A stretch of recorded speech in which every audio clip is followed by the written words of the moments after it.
and welcome to the Raw Review. We are the Dadley Boyz of What Culture. I'm Adam Wilborn, joined by Michael Havlett and Michael Sidgwick, here to review everything that happened on last night's episode of Raw. But before we get into it, if you're a fan of this sort of thing, make sure you subscribe to WhatCulture Wrestling on Apple Podcasts, Spotify, Amazon Music, and YouTube. Where we do daily wrestling podcasts where we not only review Raw, but also SmackDown, the show formerly known as NXT 2.0. AEW Dynamite, AEW Collision, pay-per-views, premium live events. We have interviews, roundtable discussions, and a round of the week complete with a quiz, of course, on Wrestle Culture. As said, though, joined by Havlett and Sidgwick to review last night's Raw and the go-home show ahead of Survivor Series War Games. Indeed. Yesterday, when we were covering SmackDown, and I know you would have felt physical agony to have not been part of that review. I only watched it last night. Sidge made a point that helped me understand something about where I'm seeing the differences in SmackDown and Raw at the moment, which was along the lines of... SmackDown's half decent, Raw's bad. No. All WWE is full decent. Let me just correct that before I continue making my point where I put you over. It's boiling hot. It was that. The main event scene on SmackDown, if you are a WWE fan, I think the word you used was Dreamland. You are in Dreamland. If you like watching these main event stories play out, if this is your sort of thing. And it made me realise that where the big problem with Raw is the main event stuff. Like, I like Gunther, Damian Priest, but it doesn't feel main event concern compared to the two big stories taking place on SmackDown. So Raw is almost of late in the 2 hour, and it makes sense. Like, this USA thing is a bit of a, like, they're obviously putting in less effort before the Netflix thing. WWE do this. It's felt like almost one big WWE mid-card while the very, very big event stuff happens on SmackDown. Yeah. And the mid-card has felt weaker creatively than the headline stuff, and that's probably been at the heart of SmackDown kind of smoking Raw the last couple of months. This Raw didn't feel any more main event, but I was way, way more invested in two or three of the predominantly mid-card stories. Like... We'll get into it, obviously, but a couple of things that have just been on autopilot or have just felt like they've been going through the motions, just had really great weeks.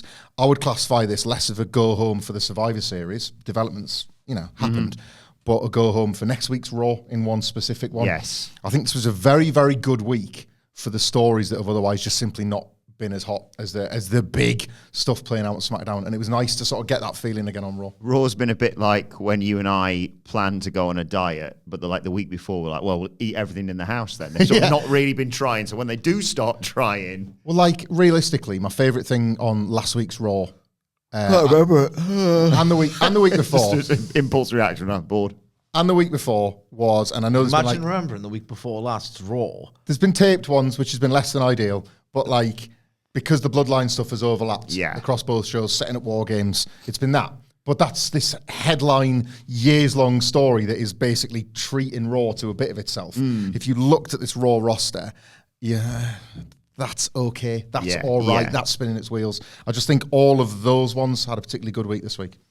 There were two things on this show that I thought were really strong. Good. Really, really strong. There's one development that I thought was an absolute piss take. A complete piss take in how it's all been presented and done. But we'll get to that.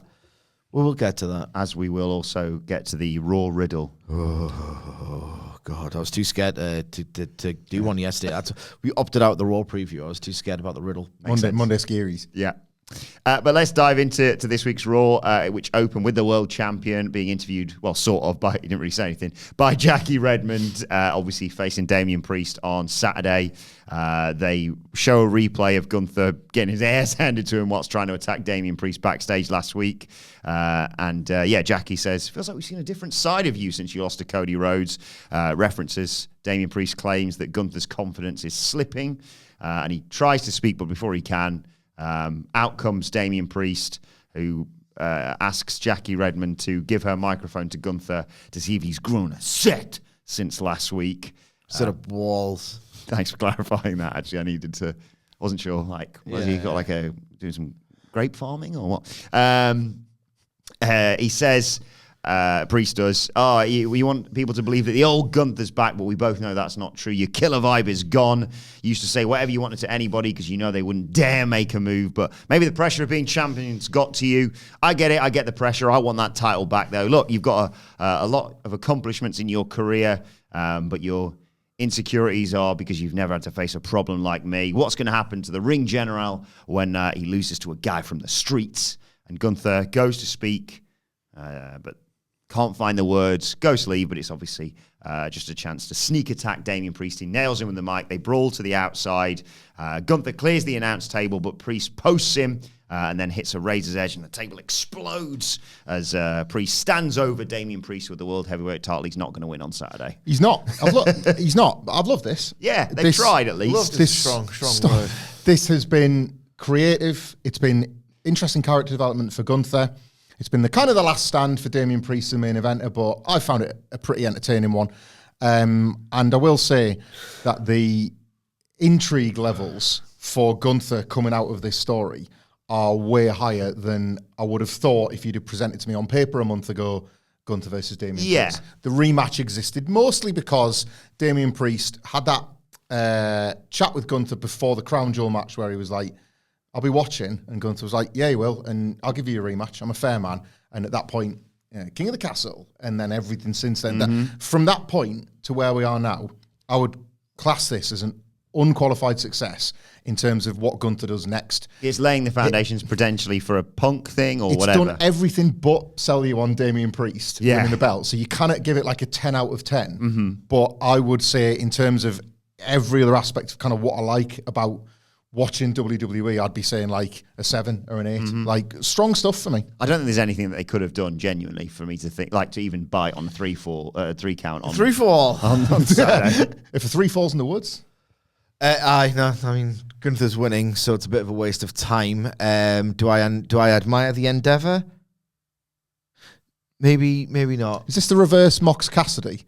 Story kind of sucked ass, and they nailed it to an unbelievable degree at the show. This match probably won't hit that. No, this is better than the story between Mox and OC, even though I've really liked Moxley's individual promo game, because I don't think that the story fit together. I don't think Orange Cassidy didn't give me the 1% of doubt. And this doesn't either, but it just links up nicely. The character motivations are far clearer. And Damian Priest, I don't believe him, but he believes him. Yeah. I don't believe that Orange Cassidy ever believed in Orange Cassidy, you know? This is, two pretty, that as filler defenses go, as a comparative exercise, this one's probably a bit better. There's some more thought put behind it. It's just because the match can't touch it. And I was sort of the match about, will like, never touch us in a million years, in a million goddamn years. Gunther, I believe Damian Priest's delivery, I think he's performed it quite well. I think Gunther's facial expressions are absolutely fantastic as ever. The guy is, he might even be on that genius list, you know? And I did like the added detail, the escalation of the story this week, in that, right, okay, he's in my head. I'm starting to doubt myself for the first time since I became a name in this sport. Well, I was going to get the microphone, bottom on the head. Yeah. And then he got out-brawled. He got his ass kicked in this exchange despite getting the jump on Priest. And now the idea is he's got nothing left. He's getting his ass kicked physically, which never happens, and he's suffered total head loss as well. So plotting, performance, it's all very good. The timing's not right. I just will not buy that the title's changing hands. I'd probably be much, much, much kinder to this if they hadn't wrestled a 3 1/4 star match completely ruined by a terrible, terrible botch. When you push him, like just a terrible bit of contrived decision making on the part of the de facto babyface. Yeah. It put me in a mood that, and I just can't imagine this is going to go any better. Yeah, on Saturday, I'm not going to, like I say, I'm not looking for a 3-fall bait in there. I think the best I can hope for is maybe a razor's edge into the other ring. Oh yeah! Oh, that'd be good. That's the old Hernandez. Look, whenever you see some really great wrestling, which is fewer and far between for me, you do get a renewed appreciation for just stop being a miserable prick and let yourself go in the moment. I will probably not have this over the next, maybe that feeling will die. But I watched Orange and Mox, thought, you know what, if I just surrender to this, I will believe it. So maybe I'll surrender if the work's good enough. But it's very much, it would have to be good on the night. Backstage, Bianca's chatting with Naomi. Jade Cargill is banged up. She's banged up, isn't she? I missed all this yesterday, but she's got a litany of injuries, out for a few months. It was 3 months yesterday, and then there were whispers it could be worse, and that's when you start to worry a bit more. Counting backwards from Mania, aren't you? Yeah. But yeah, she's out. She's going to be out for a while, as Bianca says. And so obviously they need a new replacement on their team. Naomi, Bianca's like, well, when we find out who did this to her, would it be Naomi? They're going to get it. But Naomi's like, yeah, let's focus on our 5th member for War Games. Io Sky shows up and was like, how about Kairi Sane? And Belair's like, I'm not sure about more damage control, thank you very much. Naomi's like, what about Bayley? And Belair's like, tell me more about this Kairi Sane idea. Rhea Ripley shows up and says, look, as long as whoever we get lets me have Liv, I couldn't care less. Or they could care less, than they say in America, which confuses me. I could care less. I could care less about if it's got oregano or Parmesan. One thing we should maybe be forgiving of the Yanks here is maybe it's all in the delivery and not necessarily the words. It's like, I'm so happy about this. Maybe it's a sarcasm. I could care less. Yeah. Maybe they're just dead. I'm leaning very pro-American this week because I've got a Thanksgiving party at the weekend. So, have you? Yeah. We're sort of cheating it. One of my mates' missus is from America, so we're like, cool. Any excuse for Turkey Day? Let's go. Gobble, gobble, baby. Are you having yams? I don't know. Cranberry sauce. It will not surprise you to like learn. Cranberry sauce. Not surprise you to learn that like. I am not involved in the cookery side of things whatsoever. I'll be the children's entertainment probably whilst Thanksgiving jester. whilst someone who's good at cooking like you. I follow a recipe. I've learned like a bit of intuition, but mainly I just follow recipes. Last week was the week of big surprises on this channel. I still think we should do 2025 is the year of Dadley Boyz Come Dine With Me. Especially because you're learning next year. Yeah. Once you're not in your 30s. I mean, we're all in our 30s. We're all in our 30s. We probably wouldn't fit in my kitchen. I think we're thinking of moving. If we move to a house that's big enough to fit 4 people, let alone some pals, then yes, I'll invite you over and we'll do that. It shouldn't. I'll cook you a meal. It feels like a very privileged thing to be whinging about, but yeah, we're in a very similar situation. You don't think that the cliche of like you're getting too big for your house, but kids grow, turns out, and they want stuff, and I have no stuff. And then you got to feed these kids. Yeah. Honestly, at the minute, it's just like where do I put all this food? You're bursting out of your house. Every single room is like, just move that. It's like a game of Tetris. You move something to put something in its place. Yeah. It's like, well, what about that first thing? And I'm thinking, throw it in the bin. None of the other 3 agree with me in my family. I now realise why my brother and sister-in-law were so keen to be like, have all this stuff for your kid. They know what they're doing. Yeah. You have you got a cupboard with your boiler in? Yeah. Has that got food in it as well? No, ours is upstairs. Fancy day! So we got you know how IKEA builds shelves for any single space? Yeah. We got the house and it was like, you don't really put stuff around it. That's what you think. We've got this like custom thing, IKEA thing that stores our towels. And it was like, well, fingers crossed this one day doesn't explode and kill us all. But there's got to be somewhere for the towels to go. Like, everything is like, it's got this place. You've got something in your boiler cupboard. Oh, sorry. I was thinking about, we've got like a water thing upstairs, the boiler. Fancy day, hot water on demand. You know your boiler in your cupboard in your the kitchen boiler. Yeah, it's in a cupboard. Yeah, with food in. There's no shelf. It's on the freezer with him, isn't it? There's no shelf element. I'll the grey. We don't have any in our kitchen. Beige. Our kitchen was, you know how like new builds sort of lie to you, and the stuff you don't really notice till you're in, because they've just made it like the perfect house. And it looks perfect, and then every day for the first month you spot something. Those bastards. Our kitchen doesn't have raised cupboards. You know, like cupboards on like wall-mounted cupboards. All right. Just like so we've got it's just a normal, I guess, like square-shaped kitchen, but we've only got cupboards. Appropriate. Low level. Good. Low level, no cupboards on top, and it's like storage is a legitimate nightmare. Yeah, it's anything but a fancy damn kitchen, in fact. Yeah. Same.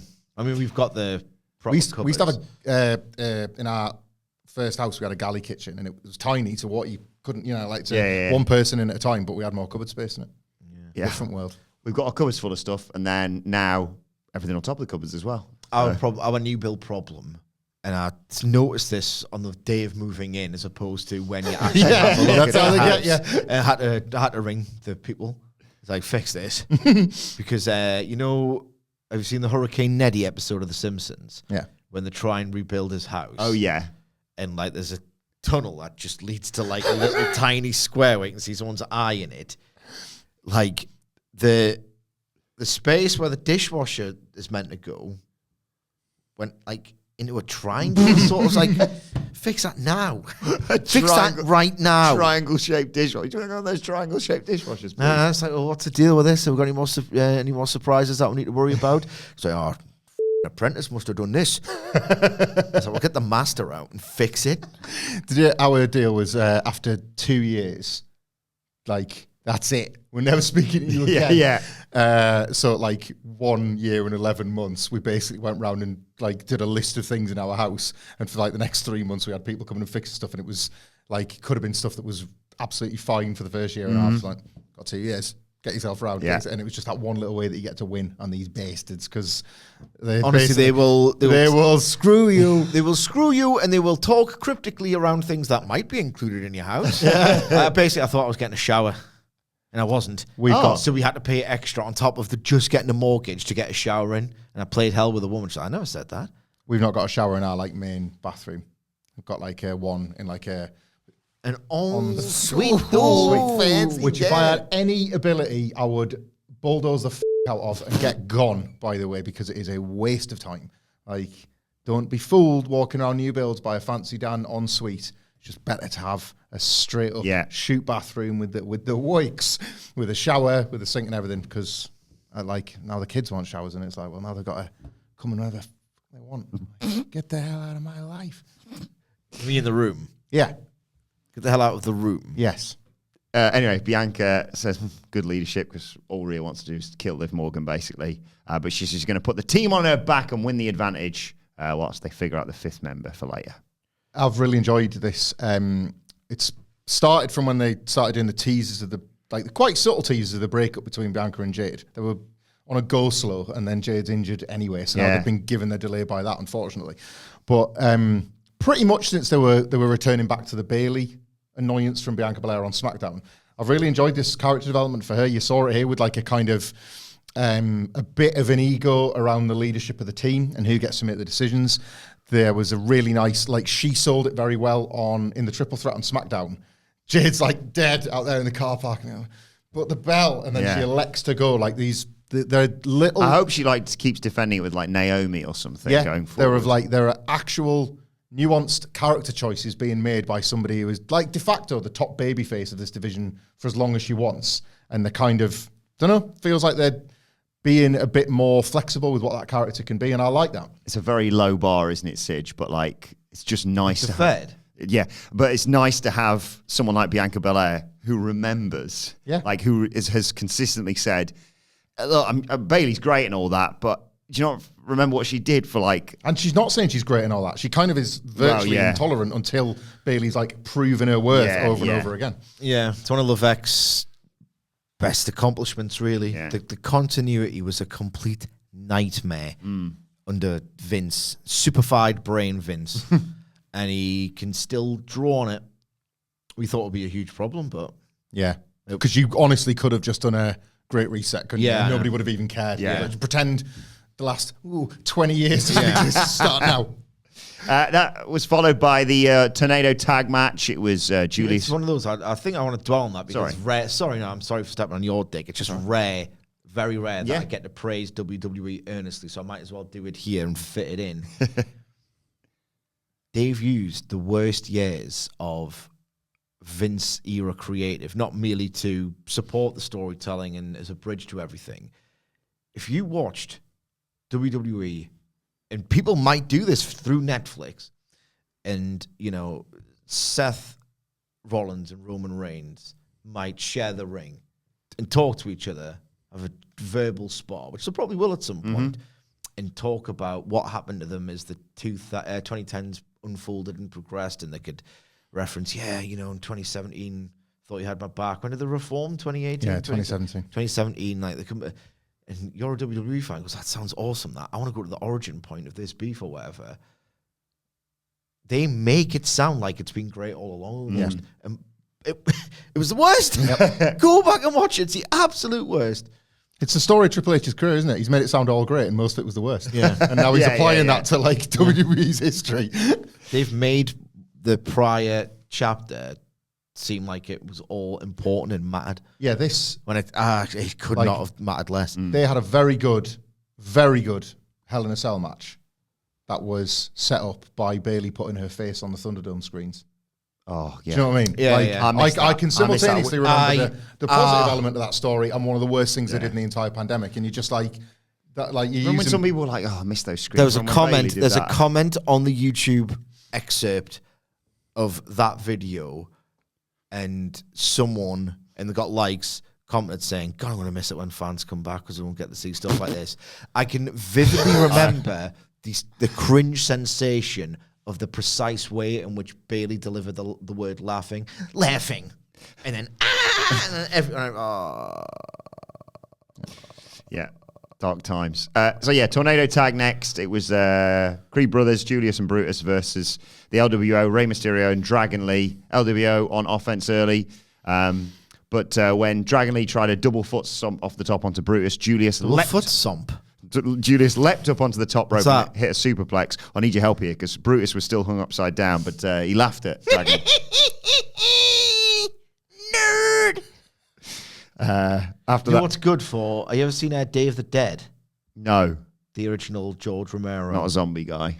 Oh, God, it's like a really great. I think it's my favorite of the trilogy, actually. Right, and so the basic premise is there are doctors and scientists rather, who have been tasked with either curing the virus or use the science to get out. We need to get out of this apocalypse, and there are zombies encroaching on you in your facility.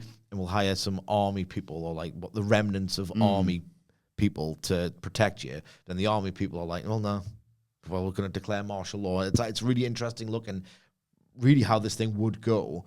And there's two of the army guys, which is these total dick, like jock guys, and they laugh like Brutus Creed. I was watching it the other week. Yeah, it's great. We did Brutus Creed could be in the remake, actually. We did the Romero trilogy in like media at college, and it was all about. Come on, you puss. It's like they invent slurs for the zombies. Oh, awesome. Which is what they would do if you're that way. They're all. It's all allegory. Oh, you dumb. Like you big bags of puss. I think you would get something out of this trilogy, even if you're not a zombie guy, because like you talk like. Watching them when we were younger, and I hadn't even seen any of the three. When they study them, it's slightly different. But like we would learn about allegory through these three films, and all of them are zombies are taking over, and you're in real trouble. This is real bad. But it's ultimately like, how quickly does society snap to this? What do we rely on? What do we need? Dawn is my favorite of the trilogy, but it's because of like use of things like the mall and things like TV, and it's like all these crazy capitalism is going to crush you quicker than the zombies, that type of thing. And I just, when you mention the creeds, it's things slipping into lawlessness or like new rules would be a nightmare for people like us and kind of a dream for the jocks. We're going out head knocking off. You come in or you'll lose it. Like they could just do it. Come on, you puss. We see Rey Mysterio tries to go for a 619, but Julius nails him with a clothesline before we go to break. When we come back, Julius hits a 450 on Rey, but Dragon Lee breaks it up, hits a tornado DDT. Brutus breaks that one up. They set up for a double superplex on Dragon Lee, but Rey trips them up by hitting a 619, and Lee hits the double foot stomp on both guys. Rey hit Brutus with a diving splash, but Julius blocked Lee's dive and drove him into the side of the ring. Julius looked great here. Rey set him up for a 619. Brutus gets in his way, though. There's a bit with the referee and Rey and Brutus. Brutus accidentally on purpose distracts the referee, which allows Chad Gable to jump up on the apron and spin Rey's mask around so he can't see anything, and Julius schoolboys in for the 1-2-3. Another example of something I loved that otherwise has been wheel spinning before this week. The Creeds. God, I miss the Creeds. What a high-key failure it is of Triple H's year. The Creeds as a call-up, American made as a stable. The pretty much abandonment of any kind of growth for Chad Gable as a stable leader coming out with the Otis thing. Myself, Sidge, and Andy Murray sat together yesterday to discuss potential candidates for some end-of-year awards stuff. Fan voted. Check out soon. the community page on YouTube for that if you're interested in voting. And that's like the failings of that stable, not just for like where we're at with them right now, but also like the really big and cool storylines and matches that got us there. You know, you could trace it back to Chad Gable losing to Gunther. Yeah. And we've just not ended in an exciting place, all things considered. This was a reminder of why Triple H has failed the group. This was the best match from the series of matches these stables have had. The story has been non-existent. It's relied on the matches, and the matches haven't been interesting until now.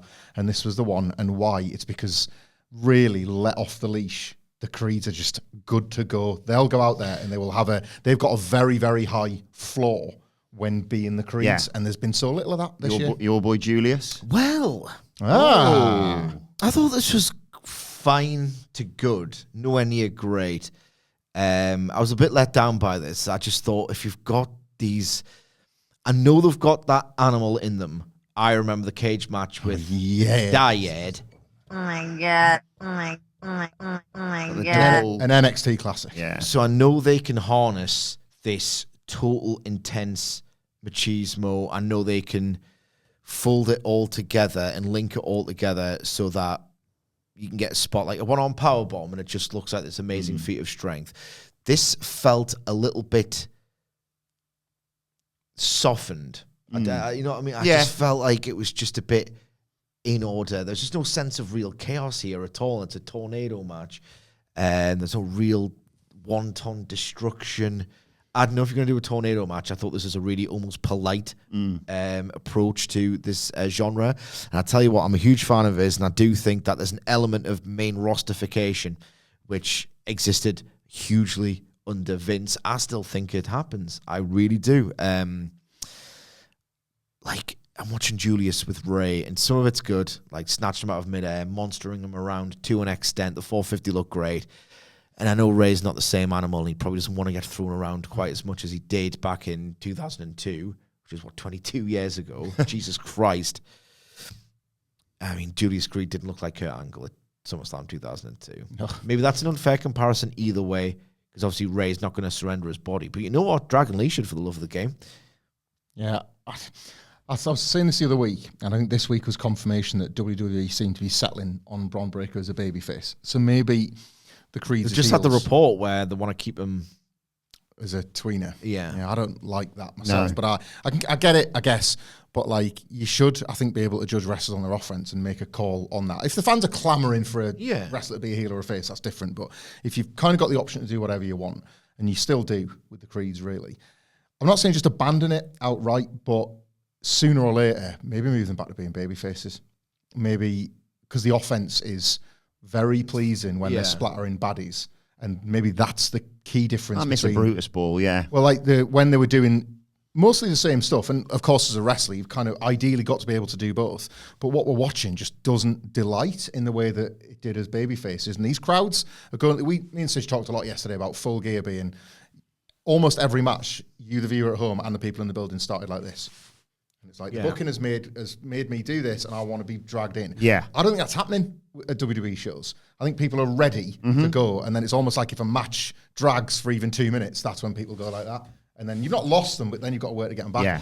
I dare say the Creeds as babyfaces wouldn't give people the time to fold their arms. Yeah. And maybe you just, at some point you've got to review that. It's just frustrating knowing with Dragon Lee and the Creeds, Ray what he is now. It's just frustrating knowing that there's a higher ceiling on these lads and they could be smashing it and they're not really doing that. I will say Chad Gable's, the little tweak of the mask being reversed as opposed to taken off, a bit creative. I liked it. I thought it was clever. Following that, they briefly show the oh my God, SmackDown stuff with Paul Heyman and CM Punk and how many views and all that it's got. And they announced that Cody Rhodes is going to be on Jimmy Fallon at the end of November. Cool. Talk about NFTs or whatever. Pillow fight. Bury the Costco guys. Treat yourself. Yeah, treat yourself. Yeah, boom and all that, whatever. And then the Street Trash Judgment Day meet in the back. Liv's concerned about War Games, but Finn Balor's trying to cheer her up. R-Truth shows her. What are you doing here? He's hiding from Butch, apparently. But they're all like, you shouldn't be here. You're not part of the Judgment Day. And Truth says, we're not family anymore. Finn Balor says, get out. And Truth says, Thanksgiving's off. But this fires Stop Balor. laughing at it. This fires Balor up. Stop laughing at it. I'm laughing at his performance of it this time. Okay. when Tiffany Stratton fell in the bucket in the NXT. He tells Liv Morgan, what an asshole. The team needs to get the advantage, considering who they're facing at War Games. He's pissed off with Dom too. There's still major friction there, of course, but he's trying to be positive. Hey, Dom and Carlito softened up the War Raiders last week. They're good team players, and that's going to help me and JD retain the tag team titles that we've defended once in 150 odd days. And he says, and Liv and Raquel are going to win War Games. Basically, it's going to be a great week for the Judgment Day. He looks like he's going to say something a bit truthful when JD McDonough says, we're one big happy family, basically, one big happy family. And he says, yeah. When everyone listens to me, we're one big happy family. Right. I get no joy in saying this, but the Judgment Day are just about finished. Just about finished, and I think they Judgment Pay. Judgment Pay, I think we'll lose to the Wyatt 6 at WrestleMania. Okay. I think that's probably where this goes. It's a big match. They are all over. It'll be a big thing on the night. But there was one saving grace here. I quite enjoyed Finn Balor as the... that's why we're still great. It's because no leaders. Anyway, here I am. Yes. Laying out everything we've got to do. He's still got that little twinkle in his eye when he gets to be the best version of being a bastard. The matches never make it worth your while. Like it builds to something that's dull, and it's coming later on this show. Oh my God, I got things to say. We'll get to that in due course. Before that, it was Braun Breaker versus... I'm just getting my fingers ready on the button for a certain spot in this match. Oh, God, yeah. I thought you might. Versus Ludwig Kaiser. Braun's looking great early on. And then he goes for a running spear like he always does around the ring. Kaiser dodged it. And Braun crashed into the corner of the announce table at 100 miles an hour, basically. It's like... Oh my God.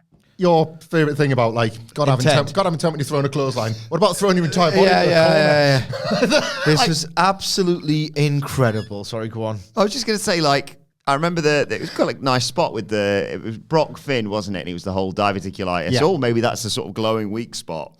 He didn't hit it like this. Jesus. This is absolutely incredible, right? I gather that there's still a lot of holdouts who listen to this podcast as their way to keep up, as opposed to watching it, which, why would you want to do that? I'm right there with you guys. There's some stuff on the show I like. This is one of them. My God. If you haven't seen this, is what I'm trying to say, go and watch it, or just skip to the bit on the... I'm imagining it'll be on YouTube, won't it? Yeah. This is one of the prominent spots in this match. It'll be on the YouTube version, I expect. So he starts to run, and he starts to really generate that velocity and momentum. And he approaches top speed and then breaks into top speed an inch away from the corner of this table. He couldn't run faster if he tried. And then he just spears it. Spears the corner of a table. Yeah, it's like he's targeted the table. I'm going to weaken that table with a spear.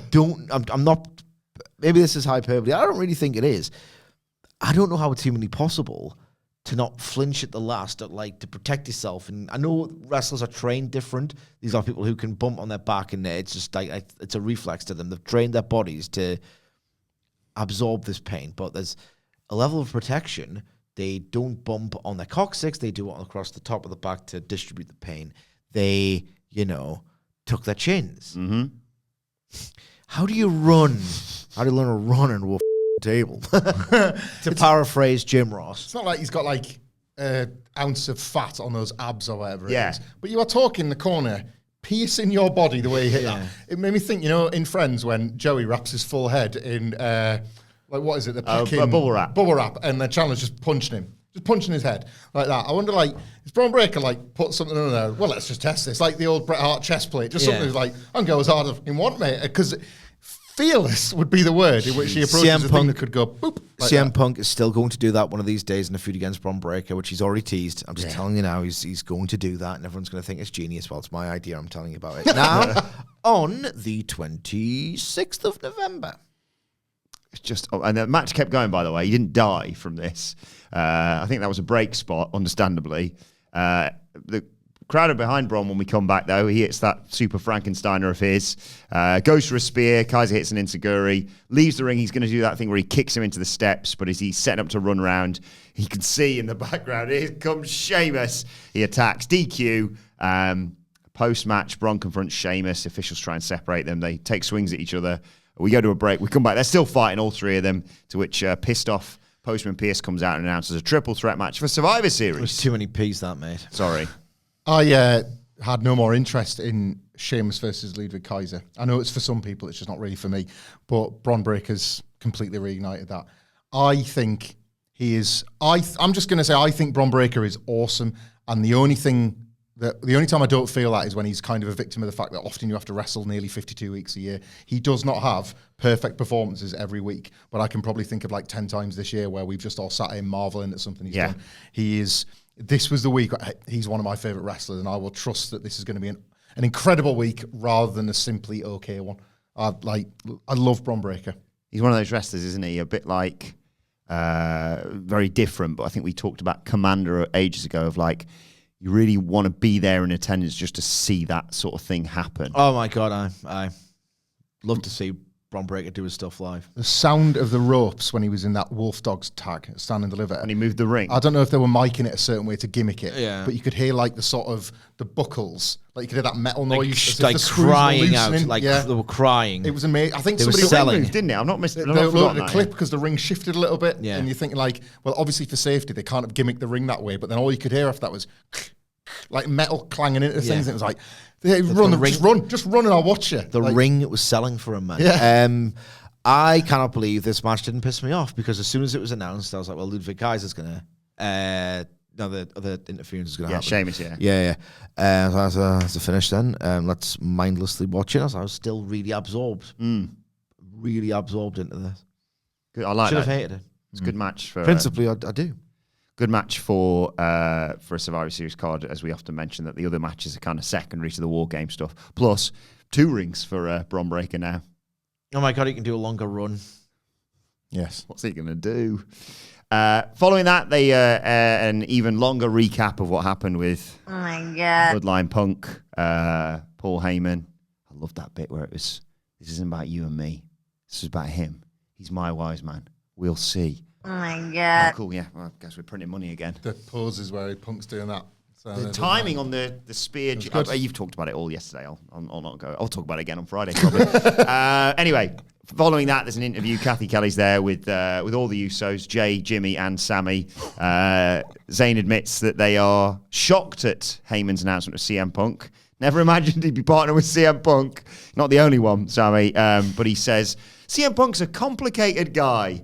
Anyone who knows him has a complicated history with him, including Roman Reigns. But they announced that Punk and Roman are going to sit down and talk it out on Friday, I mean, that's basically. going to be incredible. That's absolutely money. Is he going to say you don't have an explosive bone in your body? Oh, that God. quote Yeah. always stuck with me. What was the Punk line? I'll do what I always do. I'll make Roman look good. Yeah. Something like strong. Make Roman look strong. The conversation we were having about SmackDown yesterday, we were talking in detail about just how great Cody and Kevin Owens is for the many, many reasons it is. And stick Sami Zayn having to break bread with CM Punk on the list of why Kevin Owens continues to fume with Sami Zayn. They are building an unbelievable WrestleMania match between those two, and nobody's mentioning it on purpose. Yeah. It's magnificent what they could just dust off when the time comes. Because he's going to be like, "You all right, Kev?" And then, Am I all right? It's a well-oiled machine. Yeah. The slop that he used to serve. I miss it. It's not right that they're winning. Zayn wanted to trust Punk. It's not right, but it's okay. It's Whitney Houston. Wasn't sure if they could trust him, but Jimmy is, because he trusts the wise man, and Jay cuts a fiery promo saying he's going to kick Jacob Fatu's ass on Friday and get the War Games advantage. Thank you. Jacob Fatu's singles match. Oh my With a God. guaranteed Jacob Fatu win as well, because we already know the other Oh way. my God. They never do it the other. It's the right way around, to be honest. But I'll get to that when we get to the main event.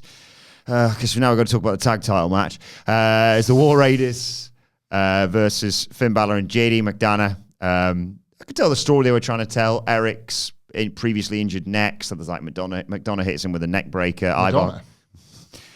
Ivar hits him with a hot tag, gets the hot tag, runs wild. They hit an assisted power slam, but Balor breaks it up. There's a ray of light for the Viking Raiders, isn't it? I still think they're into the groove now that they've come back from injury. They just haven't got into the groove yet. This match wasn't cold. The fans were frozen. I heard that for the first time in ages. Good Madonna joint, that is. I prefer the Immaculate Collection. Anyway, copy-paste Judgment Day match. Here come the rest of them. Dom and Carlito jump up on the apron. And even Joe Tessitore is like, for Christ's sake. Here we go again. He's only been here for a few months and he's already sick of it. Eric and Ivar knock him off. Referee's like, yeah, that's absolutely fine. They hit McDonough with War Machine, but Dom puts McDonough's foot on the ropes. The ref's like, right, that's enough. Now you have to leave. He's thinking of Madonna songs. Yeah. Eric knocks him and Carlito over, but because of all that and the ref distracted, Balor knocks Ivar off the top or crotches him and what have you, and McDonough cradles Ivar to seal the win and retain the tag team titles. Joe Tessitore did a good job here of showing disdain for the champions, but this match was so boring. I could have said, dear Jesse Ventura, come back and commentate, and he still wouldn't have been able to make this entertaining. The Viking Raiders, the War Raiders, they've got their name back, so magic wand, everything is fine. It's obviously not. They were trying to do, like what the all-time great injury cells of a big man, like the Miro's neck thing. Yeah. Like the glowing spot you talked about earlier on Brock as well. That's another good example. That was all that they really had in terms of any kind of interesting story beat here beyond the fact that Street Trash cheat. By JD McDonough talking. His knees look weak. It was so boring. Were you sort of hung up on this match then? The lampshade was that they hung on this terrible title reign, that they were doing that. Oh, it's been hundreds of days, aren't these bastards? No, it's bad creative. And you kind of... It would be better if Dom was a champ, wouldn't it? Yeah. He's just a little weaselly twat. You kind of being brazen about McDonough it. stinks. Really poor. Again, plug for the fan vote. We were trying to arrive at enough tag teams to make a field when really... It's Fraxia. It's Indiala. It's Fraxia. Right there by a mile, this shit. I think it's by a mile. No? Who else? Who else? The Bucks have had like the Bucks have peaked. Select good matches. The Bucks have peaked like way higher than anything Fraxium have done this year on no less than 3 occasions. I think that's fair. Depends if you want solid weekly consistency. Not me. I just want to be blown away once at a time. Not for me. I like it. Can you include the Wolf Dogs in it? We did. Good. That's a general sort of thing for me. It's like, you can't, those numbers are doing 3.75s every week, man. You can't argue with that. I can. Yeah. Because I will. Because 4.5 every 2 months, and I'll do other things with my time. The thing is, though, it's 3.75 in the ring, 4.25 backstage versus 4.5 Young Bucks in the ring. -5 stars. -5 angles. I thought Matthew Jackson's been very funny this year, actually. But yeah, the angles stink. This match, honestly, JD McDonough trying to do stuff with his knee to Eric's. I was just like, I don't believe it. And you're doing your little twerp. And twerp's good. I had that for a while. And honestly, I just watched this. I just want to go on holiday. And you know what's really annoying me as well? That absolutely phoned in Dominic Mysterio is going to do that. So the fact to do the move next to the ropes to facilitate it, it never looks organic. You get a 4 out of 10 in my wrestling school when you do something like that. We need to do the second at ringside is going to put the leg on the bottom rope. So I'm going to do my move, but oh God, what an idiot. I'm going to have to do it next to the ropes. It just automatically, you got a D in my wrestling school for doing that. So then sure enough, that happens. And then you're out of here. The ump is had enough. They should have got immediately disqualified, actually, when they came in, so that was a joke. And the ump decides to finally make a decision, and the ump sends out Dominic Mysterio. You're out of here. But oh my God, in all the chaos and the confusion, that allows Finn Balor to do the cheating. Yeah. This is every Judgment Day finish ever. They're finished. I'm bored. Never really liked them in the first place. I'm at the end of my tether. Yeah, this match went about 10 minutes, and I was thinking it should have just gone 4 minutes featuring Justin Timberlake. Bad tag wrestling's on vogue. Good. I was trying to work out one of them. Honestly, I prayed for this to finish, and it happened. Right, finally, we know the date for New Day's 10-year celebration thing. 10th anniversary, 10-year? I never know what. Anyway, they're in Gorilla, and they've squashed the beef, guys. We've not been exactly on the same page the past few months, but we love each other. we're proud of everything we've accomplished. Let's go out tonight and win, and next week we'll have the greatest night of our careers, says Xavier Woods. Shout out to John Oldfield on X, who filled me in on the Dragon Ball Z gear that the two of them was wearing. Is that the orange? Same character, I think. I could only do so much research before I got too bored. But like, thanks, John. No, thank you, John, for showing me that. He sent me the like-for-like image, but then I had to go and understand what the characters were. I think they're the same guy, but like Xavier was in the baddie version of the gear and Kofi was in the goodie version of the gear. Right, okay. So, yeah. Goku? Yeah, aye. That sounds the right. orange stuff there, yeah. No idea.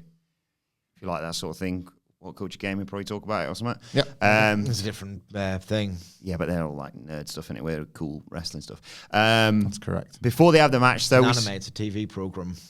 Before I think there's been games, but there was because Xavier Woods promoting something, wasn't it? Yeah. Anyway, before the match between New Day and Otis and Akira Tozawa, we see Vanessa Hudgens at ringside. Oh my god. Oh God! I thought it was a High School Musical theme. I don't know it's really playing up this thing. We've got the High School Musical soundtrack on a single Yeah. button. Wow. So why pressing the "Oh my God" button? No, I think it's just mentioned the words "high" in school. Someone's you don't. You absolute turbo nonsense. Someone's been hacking domain frame. I think that's what the problem is. Anyway, Mike Bennett, one of the Devil's Masked Men, of course. Remember when the Devil's Masked Men won the belts? That was so funny. They've done it. The Devil's Masked Men, they've cut the ring in half. So anyway, Kofi and Xavier versus Otis and Akira Tozawa and the New Day. They're not on the bloody same page. They said they were. They can't agree on who starts. Kofi says, I'll start. Xavier says, fair enough. And then immediately as the bell rings, slaps himself in. Of course, they have a bit of a row. So Otis just hits him with he waits very nicely. And then back elbow, caterpillar, diving sent on from Tozawa. 1, 2, 3. I liked, and there's obviously not much to say about it. It was a contrived thing to set up what followed. I like the choice of opponents. Me too. Total lowest ebb. The comedy characters have just done you in minutes here. Yeah. You can't beat them. Aye. Yeah. It was sort of a necessity. That was it did address my complaint of, all right, let's get to the fireworks factory. This was the way to get there. Yeah, not 10 minutes of drape, crepe. But yeah, it wasn't about the match. It was about the post-match, as you both say. They argue as they're walking up the ramp. We follow them, and they go to the little tunnel or whatever it is, and it just all kicks off. Wood says Kofi's wrestling like garbage. Kingston says, I've been trying to help you for weeks now. You take every opportunity, you fumble them. You fumbled your title shot. You fumbled your crown. You're calling the shots. The reason why me and Big E didn't let you call the shots because you're too reckless. And Wood says, well, you're too gutless to take your shot. You only did it when I, helped form the New Day. You only became champion because of me. I'm like, what are we saying here, lads? Don't say anything you'll regret. Kingston said, well, actually, I was already a Hall of Famer before we even met. That's why you came to us, not the other way around. There's a reason why, me and E have won these big singles titles and you never won anything because you're not good enough. He says, I was good enough to fight for you, take beatings for you. People believed in me just like I do. I believed in you, to Kofi, just like I did. That led to Kofi Mania. We handed it all to you and then you pissed it away in 6 seconds against Brock Lesnar. Stop it. Stop fighting. And Kofi's like, if you were anyone else right now, I'd bloody chin you, basically. And Woods is like, oh, you're finally going to get angry, are you? Anyway, it ends with Kingston saying, I'll see you at the reunion, brother. Woods says, yeah, see you at the anniversary. I want to just quickly mention that. I don't know if it was an accident or a choice, but either way, it's a happy one. Kofi Kingston saying reunion, excited about the whole deal. Xavier Woods saying anniversary as if he's not even asked if Big E turns up. That's a nice little, again, accident or not, that's worked out well. This was a captivating and devastating go-home angle for what now feels like a pay-per-view next week. This reminded me of... taped or not? No, live. Okay. This was... This reminded me Actually of... showing up to work for once. I love the idea. I know it's going to step on the dick of the preview, and I'm stepping on your dick right now. The juxtaposition of the power of positivity. Yeah. New day, and then they're coming out like... That's inspired, isn't it? Yeah. Like unicorn horns on the screen. These two. Not worn the same in gear person. for months. Yeah. This reminded me, and there was 2 examples that always stick out because there's the pre end of the invasion Paul Heyman promo where he's finally given one night to shoot on Vince for all the things that pissed him off all these years. And then the pipe bam, where the idea is you do basically a bulleted list of all the unsayables, and then you just burn through all of them, and you're just like over and over and over and over again. And we just got 10 years of unsayables in what, like, and I appreciate now, and I like, hold my hands up a bit, I can appreciate why you do it like this rather than teasing them out. Like drip feeding it, yeah. What we've been watching is like kind of the same argument looping. And if you kind of like, you know, compare this to any like close friend or any relationship where like it develops like this, you do hold on and bottle up, and they've held on and bottled up. And that's why it's sometimes not been the most compelling television. For the most compelling television. Yeah, this really worked. They sat down today and they worked out every single credible, unsayable thing from this 10-year relationship and did them all. And it was heartbreaking, and you could not take your eyes off. And it's a game of tennis, isn't it? Where it's like, yeah, well this, yeah, well this, yeah, well this. Every single one. Like the mention of Brock Lesnar still feels pointed and a bit awkward, but it was worth. Yeah, you have to highlight it. You have to do it. Heartbreaking, brilliant. I've got one potentially pedantic flaw in this that I want to get out of the way before I really, really put it over. Kofi Kingston was in no way, shape, or form a Hall of Famer before the New Day formed. No, he was about to leave, wasn't he? I thought it was just like it's like you've got everything else so right. Why stretch for credibility here? Otherwise, this was absolute total perfection. The opposite of what I hated about WWE for so long. This felt like real people in a really well-observed, believable situation, because this is how they're essentially in a marriage. Yeah. This is kind of unprecedented for pro wrestling. They are essentially in a marriage, bound to each other. Essentially, you can imagine these characters. Well, they have in fact made a lifelong commitment, because when the roster splits were happening, they said we'll still be, you know, together, just apart, you know. We don't want to split up the New Day, we'll just do it separately and carry on the values across different brands or whatever. And it's just, this is how, you know, marital arguments kind of happen. And I'm assuming if the divorce ever happens for other people out there, that's what happens of like, right, every single thing, because every person in a marriage, they admit to it or not, just keeps receipts. Yeah. Mm-hmm. And they'll always, like, things never actually go away. You can get over it, but you'll still remember. And it's just really well observed how they went through absolutely, as Sanford says, all the unsayables, all the things that they're probably a little bit pissed off about, or I don't like that about you. You lost in 7 seconds to Brock. I mean, our union is always the greater good that preserves all these. Yes, indeed. And now it might not be. So we can just all, like, every single thing, or it's like they've probably felt that, but it feels good to articulate it. But if you articulate it, you saw the match on that bridge. You lost to Brock Lesnar in 6 seconds. Well, you couldn't even keep the king of the ring, and he can't even hang up the washing correctly. Oh, sorry, that's a different. That might not have to do with anything between the unicorn horns won't dry.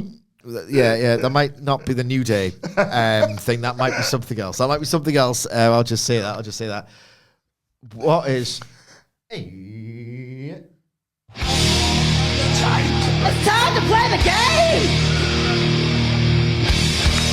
Time to play the game! Ha ha ha ha!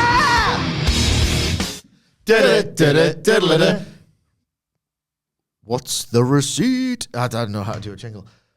Obviously, don't go too personal on this, right? What is the you can look back and laugh now thing that happened years ago that your spouse will still bring up, even though it's really not that big of a deal? Ooh. But they like to do it, even just not in an argument, is a banter thing more than I don't want to know what you're still like. I don't want to know about your wounds, basically. I'll go first to give you a sense of the tone, right? To give you a sense of the tone.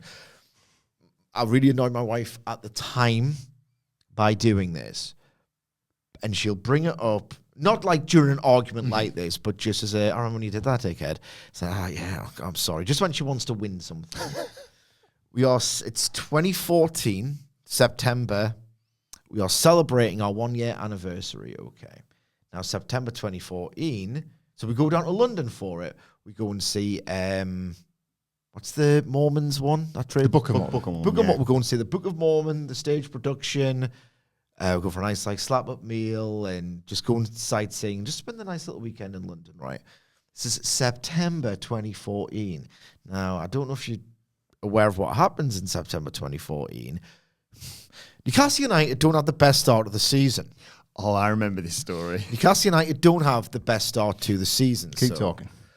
So what happens is, I think it must have been the 5:30 kickoff. Oh, or it's a 3 p.m. kickoff or whatever. I'm tracking the Newcastle score, and we're not watching it in the pub. She's like, you put your phone away. She was completely correct in all of this. I'll hold my hands up. I was in the wrong here. It's our 1-year wedding anniversary. It's supposed to be like this romantic time. Just, I forgot. Not another one. Newcastle United end up getting a bit of a thrashing, 4-0 at Southampton. 4-0. And I remember Googling, has a manager ever been sacked at halftime? Because every update I read on the BBC website was chance, goal, chance, goal. Who's your manager at the time? Pardew. Oh, yeah. And he'd already had a season where it's like, if it was any other owner, it was Mike Ashley at the time, if it was any other owner, it would be like, right, well, you have to go just to get the new manager bounced, just to ensure your survival, you know? It was one of those where, because Mike Ashley didn't want to pay the compensation, right? 8-year deal. It was Scott. It was an 8-year deal. Going on there, wasn't there? It was an 8-year deal when he signed it when all was going well, and then it very quickly went wrong. And it was just one of those where it's like, you feel like it's not right. This a sense of injustice of, you do terrible in football as a manager. Any other team, yeah. Any other team, you get sacked because you're trying to stave off relegation. That's the aim of the game. And I was like, right, okay. I just kept checking. And I was like, and she was like, I want to eat. I want to talk to you. Even though you're being a dick, I probably don't want to talk to you, actually. I was like, you're completely right. You should be sacked. Shouldn't you do that thing? She's like, I don't care. And I was like, I probably should get Sunderland sacked. fan as well. Yeah. So it shouldn't, you just get sacked, really, shouldn't he? And I was like, and she's like, put your phone away. And I was like, you're right. If anything, the man just never really gets sacked after that. It's always in the next day, isn't it? And she went, I don't care about this. When he's going to get sacked, put your phone away. And I went on my phone an egregious amount of times during our 1-year anniversary trip to London because I needed Alan Pardew to get sacked. That's a good one. And it wasn't the greatest weekend of our lives. I always get it. Well, it's particularly in my mind because I went to a friend's wedding over the weekend. Congratulations to Josh and Ariel for their wedding. And let's talk about one of the difficult things about it. I always get it in the neck that I didn't cry when I saw Anne-Louise coming down the aisle. Me neither. And so I'm always right, I'm at a wedding. I was buzzing. Someone that we know did less than 12 months before our wedding. And I got in the ribs. I get that now. Like, I'm always watching the groom when they're. I wish I'd just ripped my nipple off and cried just so I wouldn't have to. I'm joking. Yeah, Adele often says I'm too perfect, and it's like no. It's a job interview, isn't it? No, I to this day, we were just talking about Bron Breakker before. He doesn't have to be a 10 out of 10, right? It's always about the Fed. We're talking about marriage. Yeah. I'm bringing it back to something, right? I am, despite my advancing years and technology going way past my ability with most things, I am still. Oh, will you sort that? Will you sort that? Like Christmas gifts, tablets, iPads, telly, whatever. I don't know how I've got this reputation. She used to work in IT, dickhead. That's probably why. Yeah. But this dates back to when we were at uni together, and I was. This is related to the Fed. I was absolutely early days torrenting. Don't do it. It's bad.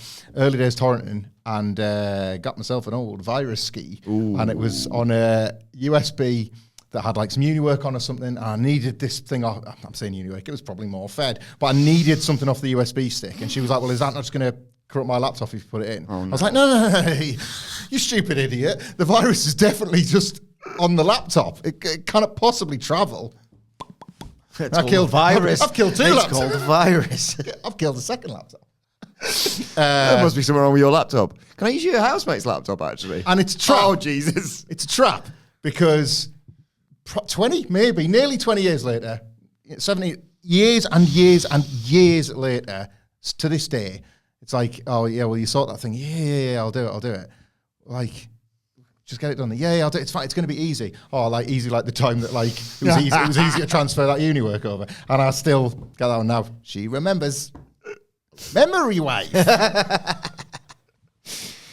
A more happy marriage is the Miz. We're all in happy marriages. The Miz in the Final Testament. Their chemistry's great. If me and Adele could love each other as much as Karen Cross and The Miz, we're doing something right.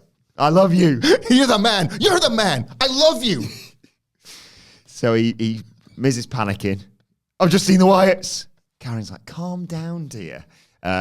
Did they see you? And Miz is like, no. And he's like, okay, let's go play some games with the Wyatts. And he tells Karen Cross tells Scarlett, stay in here, stay out of danger.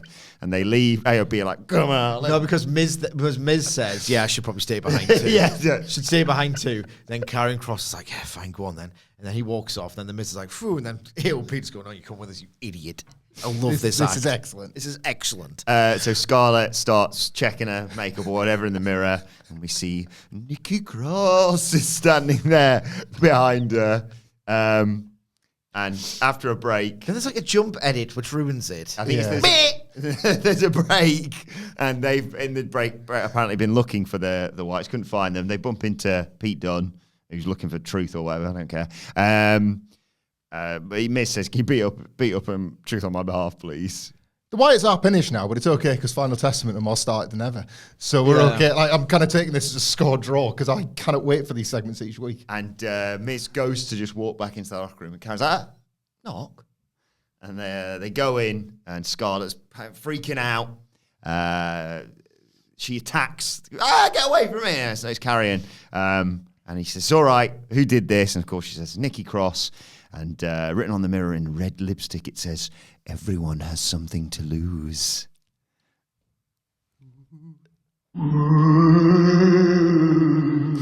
I mean, I hated the Nikki Cross, and then there was a jump scare thing. I would never in 1,000 years ever have thought, they should put Miz and Karen Cross together. That's going to be gold. It's gold. Yeah. It's great. Yep. I might tweet that, you know. It's magic. It's not even that great a tweet, but I just want to put it over. Yeah. No one ever would know if you hated the Fed, but you know who's in it and all that. You'd never think, oh God, Miz and Karen, it's gold. Look forward to it every week. Genuinely, these are so much fun together. Just Like, it's not gonna it feels a bubble, and the time will come for a match or whatever, and the Wyatts will get this big reaction and they'll win, and that might be the end of the bit of this we like. Yeah. I'm not going to pretend that it's going to overlap and it's going to be like, could the fans hijack this and turn on the Wyatts? Of course not. Like this one. I want feels these two to win the tag titles. I want them to survive that loss. Is what I'm on about. Yeah, I really want them to power through this inevitable defeat and be like, and then like back in like head office.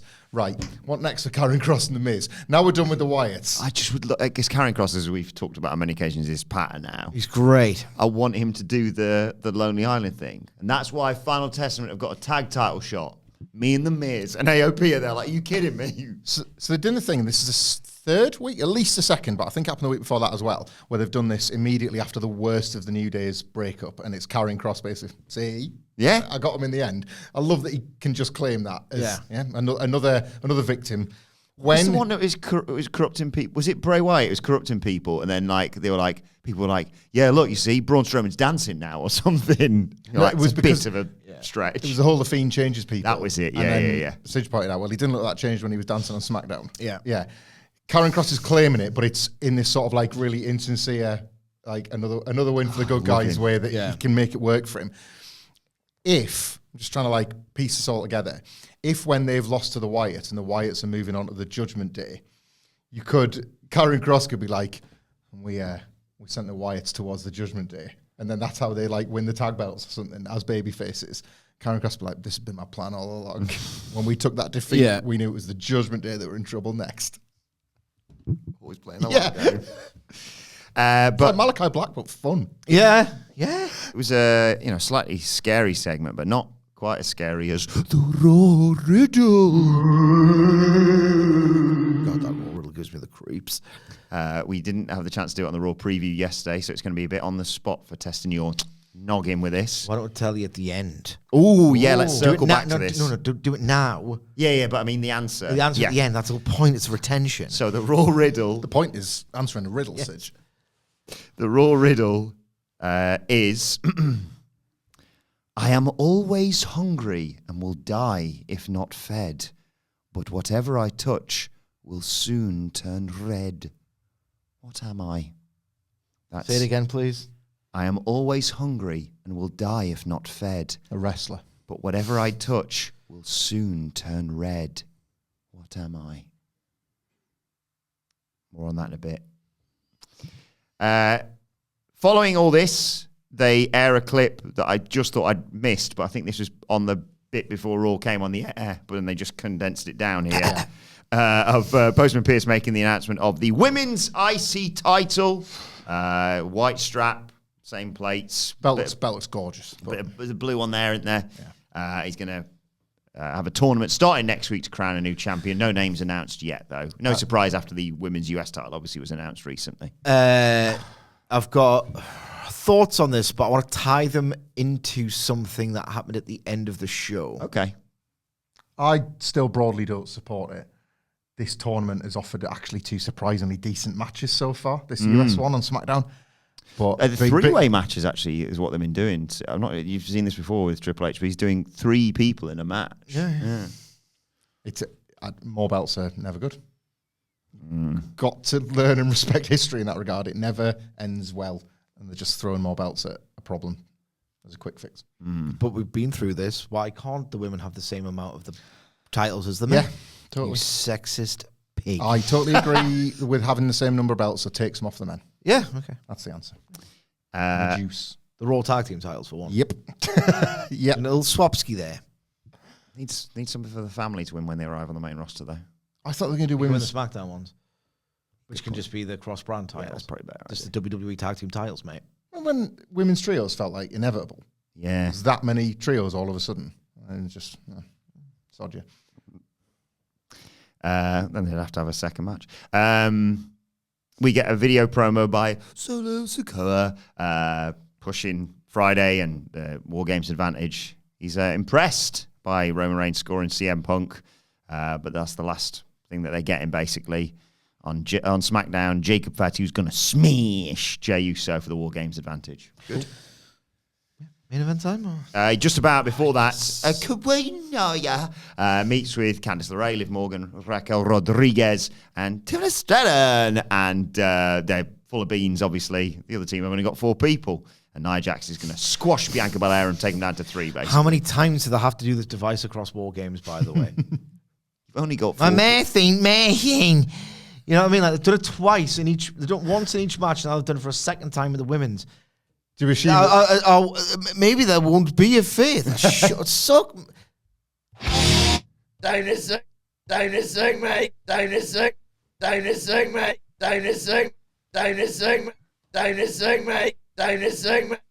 I've got the bloody rhythm wrong. Dinosaur, mate. Yeah. I promise I'll do that again better soon. Christmas number 1, that. Yep. But the main event was Nia Jax versus Bianca Belair. Nia Jax in control early on, chucks Belair into the barricade for an early break. Belair fights back, though. Jax managed to avoid a standing moonsault, hit a leg drop, and then a diving leg drop off the middle rope for a 2 count. Ow. But as she goes up onto the ropes again, Bianca Belair press slams Nia Jax. Oh my God. I know she's done it a lot, but it's still awesome every time she does it. Hits a standing moonsault for a near fall. Jax comes back with a Samoan drop, goes to the middle rope for an annihilator, but Belair brings her down with a German suplex. In the process, though, Nia Jax rips off the top turnbuckle cover. Jax splashed Belair into the exposed turnbuckle. They go to the outside, and she hits a Samoan drop onto the announce table that does not move, presumably being reinforced after Bron Breakker's run into it earlier. Well, I mean, Nia Jax put Lana through it 10 times, so they probably thought after that, when we got a Nia match, we best Yes, and it had already been broken earlier, of course, by Damian Priest. So Nia Jax realising that's probably not going to be enough for a count-out. You should point that out as bad agenting, Hamflet. What's that? You don't like it when AEW does all this stuff too often? They did too much table stuff last night, no? One was a break. One was in the fence. One was a break. One was a run into the corner. One was the table left standing.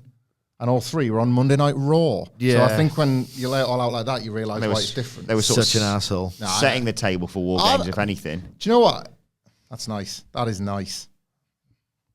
I've actually laid off that thing. I think I realised how petty a gripe it was when there was like bigger issues. Like I enjoyed that when AEW was double treble goated. I was like, I tighten that up and you're perfect. And now, Yeah. now nothing is.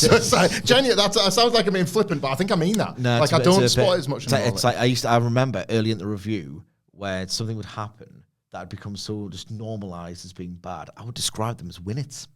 It's just fresh turds all the time to worry about. But don't forget about the winnets. Yes. They're still there. They're still clinging on. They're still bad.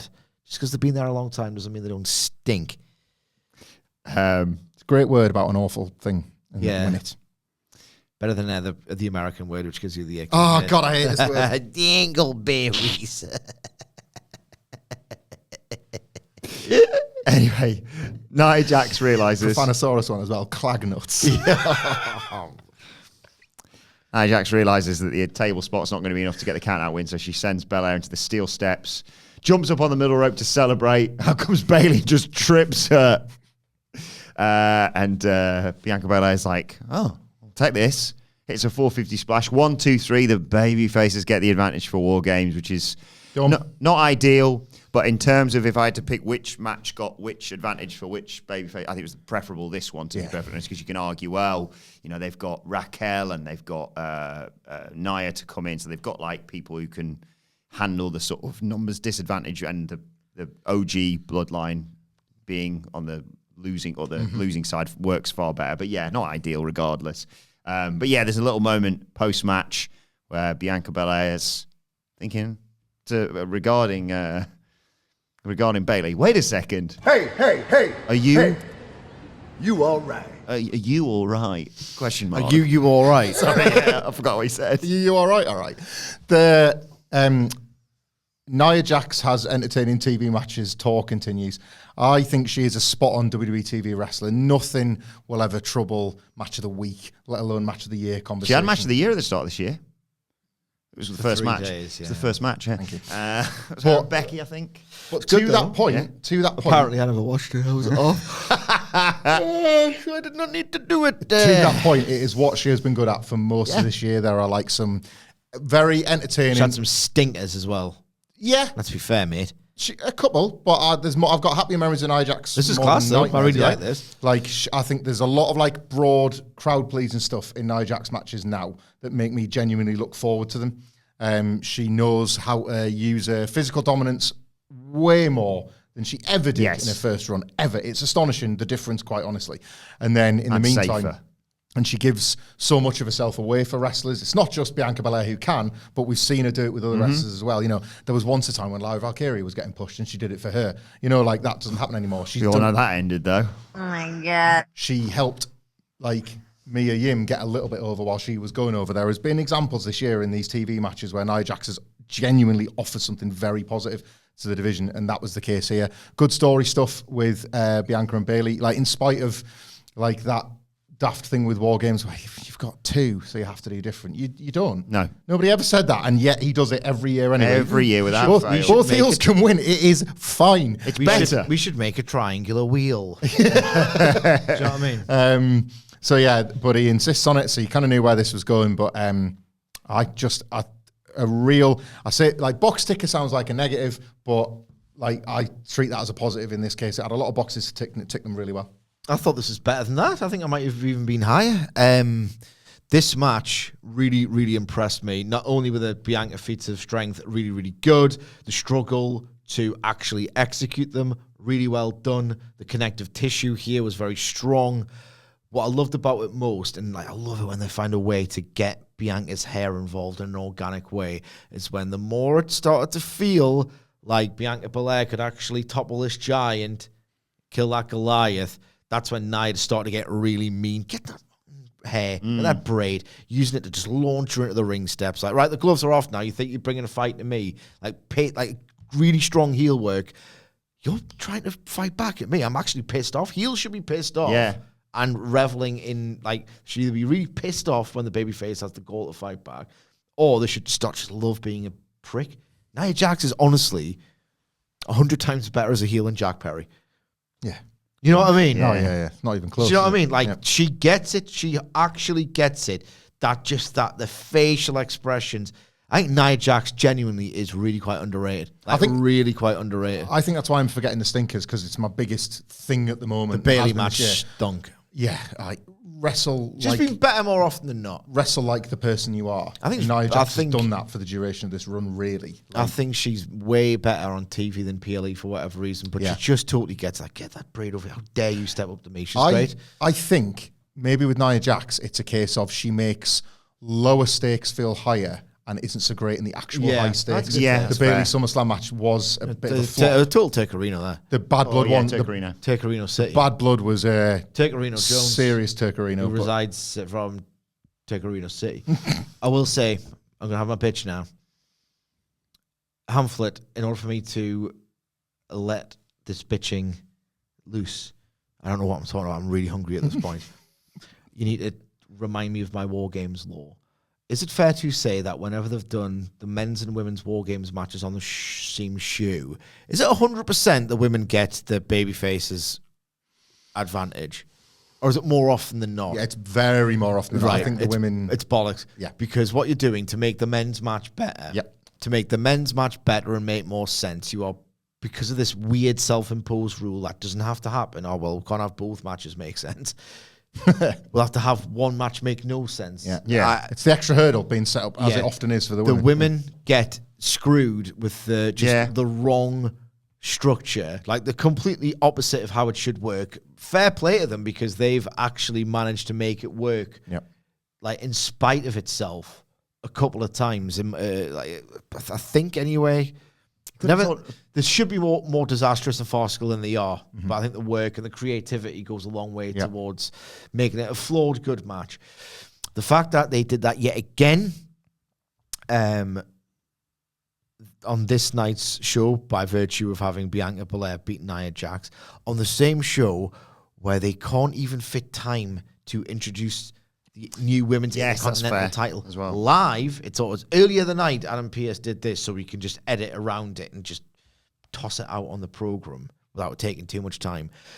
That would lead me to believe that they're not necessarily serious about that 50-50 parity. I totally agree. Yeah. I mean, I thought it was a joke, to be I'd quite have cut honest. 5 minutes minimum off that boring ass tag team title match if you want to unveil an Intercontinental title. Yeah. I just thought it was absolutely dumb. How More bad- people should talk about this, but they won't. How They bad won't. in 2023, and we ripped it on the review at the time, and it was 2023 Raw. Unbelievable most weeks. How bad was Triple H's reveal of that world title? Imagine, like, you literally can't imagine them saying, "Oh, well, you know what? We'll do that before." In the live crowd. Never. We don't really buy this explanation, so what we'll do is we'll kind of hide it a bit, and we'll just do a clipped highlight bit on Raw. Never. No. And it was bad. It was actively rubbish, Yeah. and they still donated all that TV time to it. And yeah, it's. I think there have been strides made lately, SmackDown especially, and I think you can tell with the characters. The SmackDown characters feel a great deal stronger. Yes, yeah. Liv Morgan's definitely been made a big star in 2020. You can't take that away from her. But the SmackDown crew feel like, from a storyline point of view, they're carrying this War Games. But a long, long way to go, because it's something that's like Sidge's point there about the every year. It's really buried in deep with WWE. It's not we've fallen short of our parity expectations. It's like, no, we know how you really feel. Yeah. You can see it if you look closely. Yeah, you don't have to look closely at it, mate. Yeah, you're not doing a good enough job of disguising it. And even if you were, that's the problem. Yeah. I still think there's an Evolution pay-per-view coming. I sense it. Extra belts. I think there's going to be a big glut of NXT call-ups. Jordan Grace in. That division feels too... We've talked about it. The division's too full to really Who'd you get from NXT? Roxanne Perez? You can follow me at M. Sidgwick. I've Well, got some messages to catch up with. Before we wrap up, one last thing to circle back course. to. And sorry about the Sidge. It's now time for the Raw Riddle. God damn, that Raw Riddle gives me the creeps, bro. Just a reminder of this. I'm always hungry and will die if not fed, but whatever I touch will soon turn red. What am I? Like blood or something. Like a rosebud, because then it turns red at the end, and you need to feed it. Always hungry. Always hungry. Flowers are hungry, aren't they? Will die if not fed. Flowers die. Yeah, go for it. Yeah, a flower or a rosebud thing turns red. No, dear, that's wrong. I'm always hungry and will die if not fed, but whatever I touch will soon turn red. What am I? Fire. Fire. Very good.